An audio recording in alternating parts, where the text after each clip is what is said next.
Hey guys, it's Trevor the High Desert Tactical, and I'm doing a video which is a VR to Beerman 313's 100 subscriber giveaway. So congratulations on 100 subscribers, and you're probably way beyond that because I'm like in the middle of the contest now. I'm not coming in super late. I'm not at the wire, but you probably got way more than 100 now.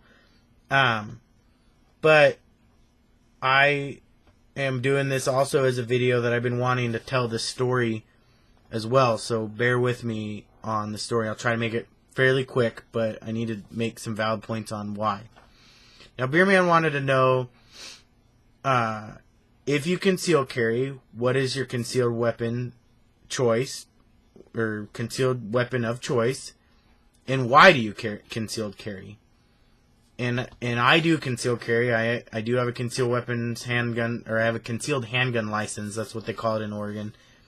And I do actively carry concealed. If you're unable to conceal carry in your state, he wants to know what your favorite handgun is and why.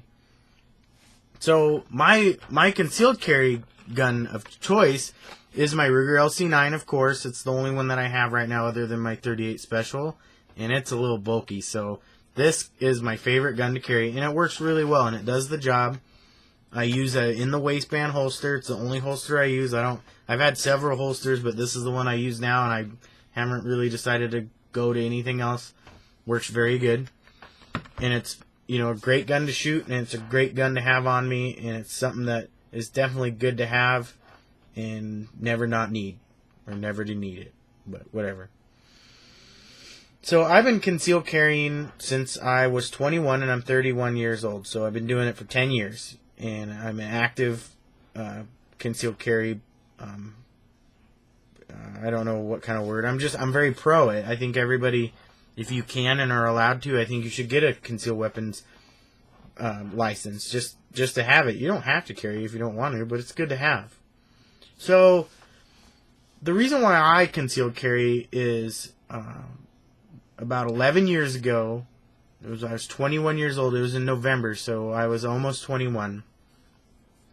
Now, I was raised with a very healthy respect for guns, and I was never fearful of guns. I've always been around them, always shot, hunted, and everything. And so they never scared me or anything like that. But I never ever saw the need to carry one, ever. All the way up until 20 years old. People packing around guns, open carry didn't bother me. Guys that would be riding their horses like right in the middle of town, like on their way to go out, ride out in the woods or wherever they're going, they'd have rifles on their backs. I mean, they'd have rifles in their scabbards, on their saddles. So stuff like that never bothered me. But I never ever thought about why you should carry or have a form of protection, whether it's a gun or a knife or a bat or a collapsible asp. Doesn't matter. Bar of soap and a tube sock. That's my favorite. So, I was 20 years old, and I'm a very avid fisherman. I fish every chance I get, and one of my favorite fish to fish for is steelhead. I mean, I love steelhead fishing. Fish of 1,000 casts. So I was fishing on the Wilson River, which is outside of Tillamook, which is on the coast of Oregon coast. It's one of the greatest rivers ever. It's my most favorite river. Even still to this day, after this story that I'm going to tell you, it's still my favorite river. But I was fishing on this river with a very good friend of mine, Jeremy, who was a ex-sheriff, Deschutes County Sheriff. And he wasn't a Deschutes County Sheriff. He was a Valley Sheriff, some sort. I can't remember what county, but over in the Valley. So just get that right. He packed his 9 on him every time we'd go fishing. Now, we'd fish on the Deschutes, which is like a central northern river in Oregon that connects to the Columbia. And I always thought he carried because of cougars and bears. We have cougars and bears, and there's even, we've had a few incidences with aggressive coyotes. I've never had it, but I've seen it. I've heard of it. I've heard of it. And so I always thought he carried it for that. I never thought of carrying a weapon for protection from people. That just shows you how small town I am. I think everybody's your friend, and you can sit down at a deli counter or a cafe counter and lean over to the guy next to you and just have a regular conversation. Never met the guy in your life, and you talk like you know each other. That's just how I was raised. So I'm fishing on the river, and Jeremy's probably, 100 yards down the river from me. And it's just me and him. There's nobody around. It's like a very slow day. I'm fishing, and I end up hooking a steelhead, and I'm fighting this steelhead, and I'm kind of yelling for Jeremy, and, I can see his head kind of over the rocks and stuff, and he's kind of moseying his way over to me, and I'm fishing. I finally land this steelhead, and it's a beautiful buck, beautiful male steely. He's probably a third or fourth runner. His silver was starting to go away, and he was starting to get kind of a milky white belly instead of the silvery, pearly looking belly. I mean, he was an oldie. A good kipe on his lower jaw, and just great looking fish. And I wanted to get a picture of this fish, but Jeremy was still maybe 60 yards down from me, and so I go to let this fish go, and I'm in waders, and I'm about knee high in the water, and I'm facing the river, putting my fish away, or letting it go. It was a native, so you can't keep him, just so if one of you fishermen are going, "What?" So, as I'm letting the fish go, I turn, and I'm facing Jeremy, and to the side of me, and it's hard to explain my right and left, so I'm not going to get into that, but to the side of me, towards the shoreline, the tree line, which we'll assume is my right side if I was facing Jeremy, because that's what I was doing, right side. I see these two guys kind of coming out of the brush. So as I'm facing Jeremy, one guy's walking directly towards me from the brush line, trees, not even just brush, trees. And the other guy is kind of swinging really, really wide to my backside. And by that time, so I turn and I'm facing him. So the river's to my back, and I'm facing him, and he's like maybe 30 feet away from me. The water line to the actual high water line was like 40 feet, 50 feet. So he's like almost halfway to me, and he's saying something. I can't remember now. He's like, "That's my fish. You're in my hole." And just by these guys' postures, I did not feel comfortable. Just by the way they were moving, it bothered me. I have never felt so fearful of a person in my entire life, but on this day I did. By their postures, I felt threatened. Like my instincts was like fight or flight or whatever. I had no idea what was going on. I was almost in a daze because the way he was behaving just kind of was way off, and he was saying, "That's my fish. You just let my fish go." And I was like, "Oh, well, it's a native. You can't keep natives." And he was like, "I don't give a blah, blah, blah." And he was just swearing at me. And so by this time, I turned my back towards Jeremy. Now, Jeremy's probably 50 yards to us. He's like making his way. And I don't know if they see him yet. But as I turn my back to Jeremy, and the guy now is to my left, I can kind of see the other guy. He's got himself a melon-sized rock in his hand. What the F do you need a melon-sized river rock in your hand for? And so I turned and I faced him directly and kept the other guy to my left, and he was coming at me, and I started backing up immediately. I mean, I had like a fishing bag, this big Shimano fishing bag, because, I mean, we would hike, 5 or 6 miles on this river, so you take everything with you. I left that bag. It was probably $1,000 worth of gear. Left that bag, and I was already probably 60 feet backtracking away from these guys.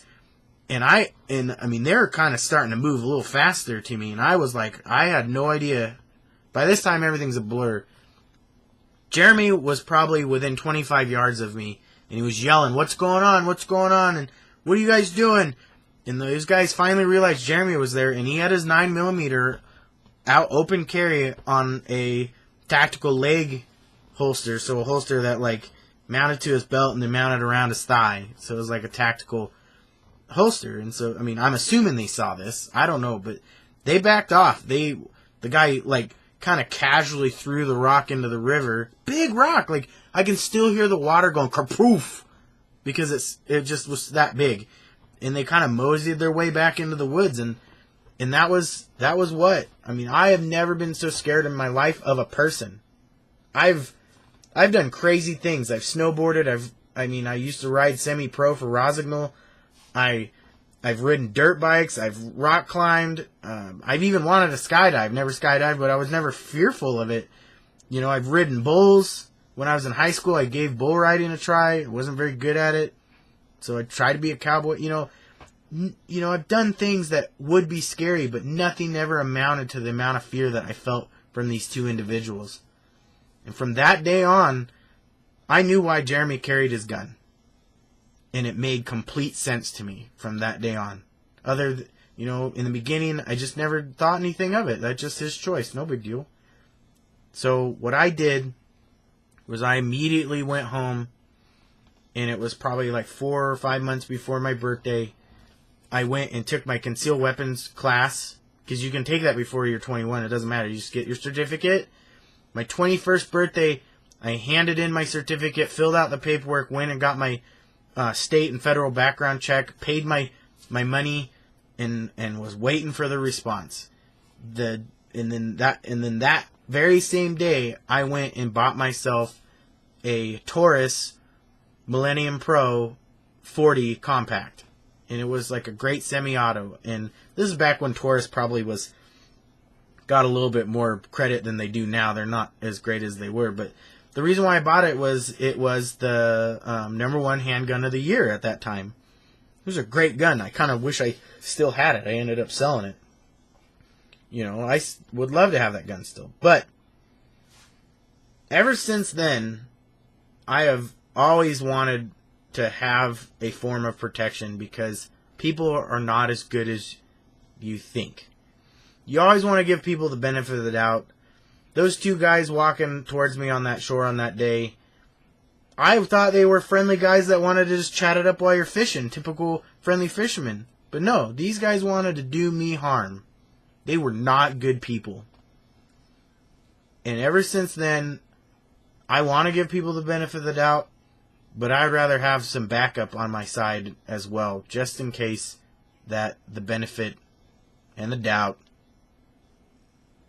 you know, the benefit's not there and the doubt is, and I end up being right that they're not good people. And it's always better to have it and not need it, and then need it and not have it. In any way. So whether you can conceal carry or whatever, you should always have a form of protection in any way, or have an idea of what you would do for protection. Whether it is take cover, whether it is take fight or flight, it doesn't matter. Just be prepared, be knowledgeable. And for those of you that can conceal carry or have not decided to conceal carry, but can, I definitely encourage you to give some thought about it. I hope that the day will never come that I will ever need to use a firearm or use deadly defense. But it's important to know and have things at the ready and be prepared. So I encourage all of you to do that. You know, and I do it because of my family. I do it for the people I love. I do it for my friends and their children. I'd rather be the weirdo guy that, you know, maybe a select few of my friends know that I may have something, may or may not have a weapon on me at the time. But I would rather be that kind of oddball in my group and be ready to help or protect. So that's why I conceal carry, and I'm sticking to it. The other thing, too, is Bierman wants us to do a shout-out to a smaller channel. And I want you guys to go to Tim's channel. It's Kaido82. It's Kaido82. K-Y-O... How do we say it? K-Y-T-O-82. He is a great guy, man. He's a good, down-to-earth guy. He's an amazing musician, but he also does a ton of knife videos and reviews, and he's got quite a few really interesting handguns that he's done some videos on. So I definitely encourage you to check him out. Let him know that Trevor over at High Desert Tactical sent you over there, and give him a good old pat on the virtual back through YouTube, and just, if you feel like giving him some props, do so. Beerman, congratulations, dude. You were like one of the few subscribers that really kind of went above and beyond and really communicated with my channel, and I appreciate that so much. People like you make my channel what it is, and give me the energy and the I don't know, the energy and the motivation to keep doing what I'm doing because of you guys' your support and others like yourself. So congratulations, and here's to hundreds more subscribers. But I'm done yakking your ear off. If you have listened all the way through this, I appreciate you listening to my story. Again, if you can conceal carry in your state and you're able to, I encourage you to do so. I encourage you to think why. And if you are not, always be prepared. Preparation is like the key to anything, whether it's surviving in the woods or in the urban environment or just around crazy people. Just be prepared. Some people might call you paranoid. I just think of it as overly prepared. So, this is Trevor, the High Desert Tactical, and like I was saying, it's better to have it and not need it than need it and not have it. Catch you on the flip side.